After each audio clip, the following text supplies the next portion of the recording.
All right, let's dive into another deep dive. Today, we're headed to Japan. Ooh, Japan. Yeah, to explore something, uh, I'm excited. I'm really excited about this one too, and that is the Japanese tea ceremony. Okay. Now, you might be thinking, tea, how fascinating can that be? Right. But Yeah. trust me on this one. Okay. It's way more than just, your average cuppa. Mhm. We're going to be using the official Japan National Tourism Organization website as our guide, Okay. and I think we're going to uncover some really fascinating stuff. Yeah, I'm really curious about this too because, like you said, it's tea, right? Yeah. But when you really think about what the Japanese tea ceremony is, or how can you, as it's known in Japan, it's so much more than just like, a drink. Right. It elevates just this very simple act of preparing and serving tea into this art form. It's just brimming with tradition Yes. and cultural significance. That's a whole... So it's not just about, quenching your thirst. It's about the ritual and the history and the philosophy behind it. Yeah, it's about that omotenashi, that Um, Japanese concept of hospitality, Yes. but taking it Taken to like the nth degree. to a whole other level. Yes. Yeah. I'm excited to dive into this. So let's jump right in. Yeah. Okay, so first things first, where did this whole tea ceremony thing come from? Well, you can trace it back, believe it or not, to 815 AD Oh. when a monk named Aichu returned to Japan from China. And get this, Okay. he brought tea with him. Oh, wow. Can you imagine? Yeah, so he's like the first guy in Japan to ever Yeah. have tea. Yeah, essentially introducing this whole new beverage to a country. That's wild. Yeah. So what happened? Like, what did people think? Did they love it? Well, the story goes that the emperor at the time was just totally blown away by this new drink. Yeah. And he was so impressed that he actually ordered tea plantations to be cultivated in the Kinki region. Wow, just from one little cup of tea. I know, right? That's amazing. Yeah, and so that was really the very beginning Wow. of tea's journey into Japanese society. It's incredible how these little moments in history can spark these huge cultural phenomena. It really is. Yeah, but I have to ask, because I'm guessing that, from what I know about the history of tea in Japan, Yeah. it wasn't immediately an everyday drink for everyone, right? No, you're absolutely right. In the early days, tea drinking was really associated with religious ceremonies, and it was primarily enjoyed by the elite. Right. It wasn't something that just, everyone was having on a daily basis. So how did it transform from, this elite kind of drink into the intricate ceremony that we think of today? That's a great question, and that's where things start to get really interesting. Okay. So, we've got this early history of tea, and it's associated with the elite. But then as it starts to kind of filter down through different levels of society, Okay. that's when it starts to evolve into something much more. I bet, yeah. Yeah, and that's where I think, the Zen Buddhism influence really starts to come in. Right, because Zen Buddhism, Yeah. I mean, it's so much about mindfulness and tranquility. It makes sense that would influence this kind of ritual. Exactly. And this really comes to a head during a specific period in Japanese history known as the Muromachi period, which lasted from 1336 to 1573. The- And it was during this time that, a lot of Japan's really unique cultural and aesthetic elements, including the tea ceremony, really started to flourish. So it's not just like Zen Buddhists sitting around having a cup of tea. It's Right. way more than that, right? It's way more than that. Yeah. I mean, you can't just, separate the two. Yeah. Zen philosophy really infused the tea ceremony with this sense of mindfulness, emphasizing presence, Right. appreciating simplicity, Yeah. finding harmony in every action. That's fascinating. Yeah, it's really cool. And that really shaped it into this, almost meditative, spiritual It's experience. like a moving meditation in a Yeah. way. Yeah. So it's not just about the tea, it's about inner peace. Exactly. It's about slowing down, appreciating the moment, connecting with yourself and with the people around you. That's beautiful. And so it's Zen Buddhism, but then there's also this other key figure, right, that emerges Yeah. and kind of codifies the whole Yes. thing. You can't talk about the Japanese tea ceremony without mentioning Senno Rikyu. Okay, yes. Yes. The legendary tea master. Yes. Okay, so tell me, what was his impact? Well, so he lived in the 16th century, and he was incredibly influential in really solidifying the philosophy and practice of the tea ceremony. Okay. And he established 4 key principles Right. that guide tea masters even to this day. I'm ready. Okay. So here they are. Okay. Harmony, Okay. respect, purity, and tranquility. Okay, I love that. Right, and these weren't just abstract ideas. They actually became woven into every single detail of the ceremony. All right, so we've got these 4 principles: harmony, respect, purity, tranquility. Yes. I mean, they sound lovely, but what do they actually look like in practice? Like, how do these principles manifest in the actual ceremony? Okay, well, let's start with the setting. Okay. The tea ceremony is traditionally held in a choshitsu, Okay. which is a specially designed tea house that embodies these principles. A whole house dedicated to tea. That sounds pretty elaborate. I know, right? You might be Right. picturing like this Yeah. grand opulent space, but Yeah, it's yeah. actually quite the opposite. Okay. The choshitsu is actually designed to be very rustic and understated. Interesting. Yeah, it typically features tatami mat floors, a built-in hearth for heating the water, Okay. and it just uses natural materials like wood and bamboo. Oh, I like that. Yeah, so it's all very carefully considered to Yeah. cultivate this sense of harmony with nature. So it's less about opulence and more about simplicity and connecting to the natural world. Exactly. I like that. Yeah, And I feel like that really fits with that Zen influence we were talking about earlier. absolutely. Yeah. So what about the actual tools that are used in the ceremony? Ooh, the tools are fascinating. Okay. So they're not merely functional, Okay. they're carefully chosen Mm-hmm. and handled with the utmost respect. Okay. You have the chawan, Yeah. which is the tea bowl, Mm-hmm. and these are often considered like works of art in themselves. Wow. Yeah. Then you've got the bamboo scoop for the matcha powder Okay. and the chasen, Right. which is the whisk, which is also made from bamboo. Right. And each tool has a very specific purpose Mm-hmm. and is handled with these precise, almost choreographed movements.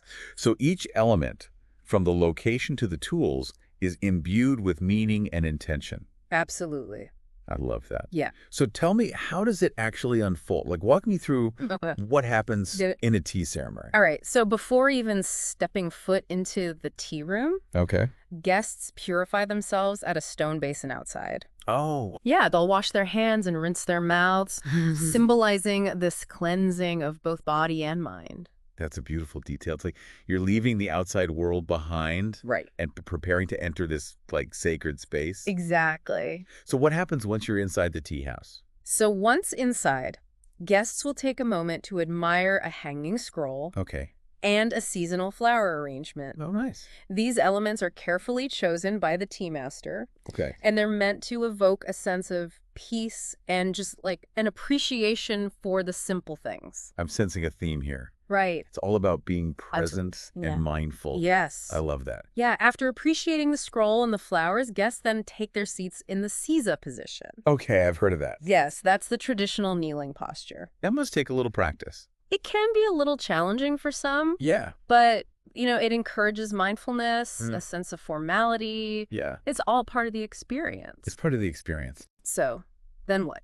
All right. So now the tea master takes center stage. Yeah. And this is where we get into the meticulous process of preparing the tea. Yes, this is what I've been waiting for. Right. Tell me all about it. Okay, so every movement that the tea master makes is Okay. precise Okay. and intentional. Mm-hmm. They'll clean each utensil Okay. with these very careful movements, Yeah. demonstrating respect for both the tools and the tradition.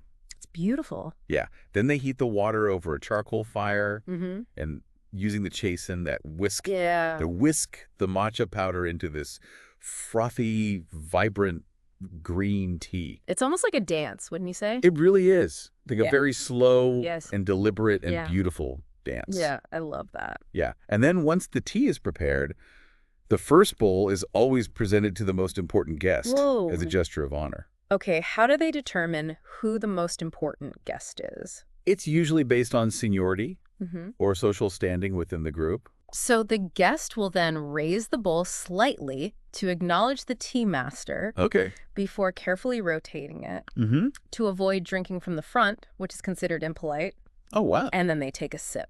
Now, I've heard that there's like a very specific way you're supposed to drink the tea, right? You're right, there is. But I think we should save that for Yeah. the next part of our deep dive. Okay. All right. You've got me on the edge of my seat. I'm excited. We're going to have to pick this up and find out all about the sipping etiquette and everything else. It's fascinating, I promise. Okay. All right. So we'll pick up the sipping etiquette and everything else in part 2. Sounds great. Don't go anywhere. I'm here. I'm not going anywhere. Me neither. So we were just about to delve into the intricacies of actually drinking the matcha. Yes. The sipping etiquette. It's not your average tea time sip, right? Tell me everything. Okay, so get this. You're actually supposed to slurp the last sip of matcha. Really? Yes. I know, in Western culture. That's usually a no-no. Right. But in the Japanese tea ceremony, Yeah. it's actually a sign of appreciation. Like you're showing that you really enjoyed the tea. I love that. It's like totally flips our assumptions about politeness on their head. Yeah. So is there more to it than just slurping? There is. So after taking a sip, the guest traditionally compliments the tea master on the flavor of the tea and the beauty of the bowl. It's this really beautiful exchange that highlights the respect and appreciation that's like so central to the ceremony. It's so communal, you know? It's like this You're shared ritual that connects everyone. sharing this experience together, and it's not just about, drinking. It's about this quiet conversation that flows between the guests and the tea master, Yeah, I love that. Maybe talking about the tea, the utensils, maybe even the scroll or the flowers that we talked about earlier. Yeah, it's amazing how like every element of the ceremony has meaning and purpose. I know, right? It's so rich and layered. It's not just about like drinking tea. It's about engaging all your senses, appreciating the artistry, the intentionality. Yeah, I mean, it sounds so peaceful and contemplative. It is. I could really use a little bit of that in my life. I think we all could. Speaking of which, we've been talking so much about the tea itself. Yes. I almost forgot to ask, is there anything else served during the tea ceremony? Oh, you're in for a treat. Oh, You'll often be served these small, exquisitely crafted sweet cakes called wagashi. Ooh, wagashi. Tell me about these. They're not your average sweet treat. Okay. They're traditionally dyed with plant-based ingredients. Oh, nice. And they're designed to perfectly complement the flavor of the matcha. So it's not just like a random cookie on the side. No, it's very intentional. Yeah. Creating this like really harmonious balance of taste and texture. I love that. Yeah. And then you've got like the tea and then the sweets. It's like... It's the perfect pairing. Yeah. Perfect pairing. And often there's actually a second, thinner brew of tea that's served after that first thicker matcha. Oh, interesting. Yeah, and it kind of acts as a palate cleanser. Oh, okay. Allowing you to really fully savor those subtle flavors of the wagashi. That's so smart. It was like a reset button for your taste buds. Exactly. Now, what about something a little more substantial? Is there ever like a full meal involved? It depends. Oh. Sometimes, depending on the occasion and the type of tea ceremony, there might be a light meal as part of the experience. Okay. It's called chakiseki. Right. And these meals are meticulously prepared with seasonal ingredients. Oh, nice. And they're just presented in this visually stunning way, engaging all the senses even further. It really is a feast for all the senses. It is. I mean, you've got the sight, smell, taste, touch, even sound. Yeah. Like with the gentle clinking of the utensils. I love that. And the quiet murmur of conversation. It's this holistic experience that really transcends just like drinking tea. Yeah, it's all about mindfulness and aesthetics and ritual and connection. You got it. You've totally sold me on this. I'm glad. If I ever find myself in Japan, yes, a tea ceremony is at the top of my list. You won't regret it. Okay, so let's talk practicality for a second. Yeah. Is this something that's accessible to visitors? Because it sounds pretty exclusive.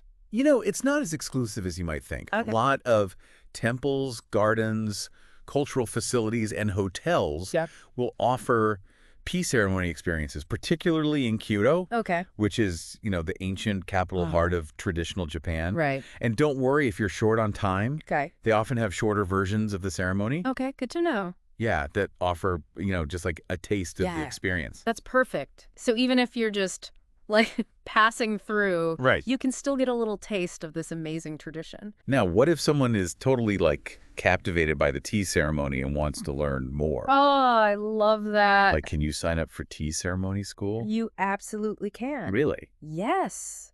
Tea ceremony classes are actually really popular in Japan. Oh, wow. And they're a fantastic way to really get a deeper understanding of the ritual and the philosophy behind it. I bet it takes years of dedicated practice, though, to really master it, right? It does. It's a lifelong practice, Yeah. Experienced tea masters are constantly refining their technique, deepening their understanding. But even for beginners, just taking a class can be like a transformative experience. Oh, I bet. Teaching you not only like, the physical movements, but also like the mindfulness, the etiquette. Yeah. That's so integral. It's kind of inspiring to think about how, like, I know. even these seasoned tea masters, Right. they still approach it with this beginner's mind. Totally. Constantly trying to learn and grow. It's a beautiful thing. It really is. It speaks to the depth and the richness of this tradition. Yeah. There's always something new to discover, a nuance to refine, a deeper layer of meaning to uncover. It's amazing after learning all of this.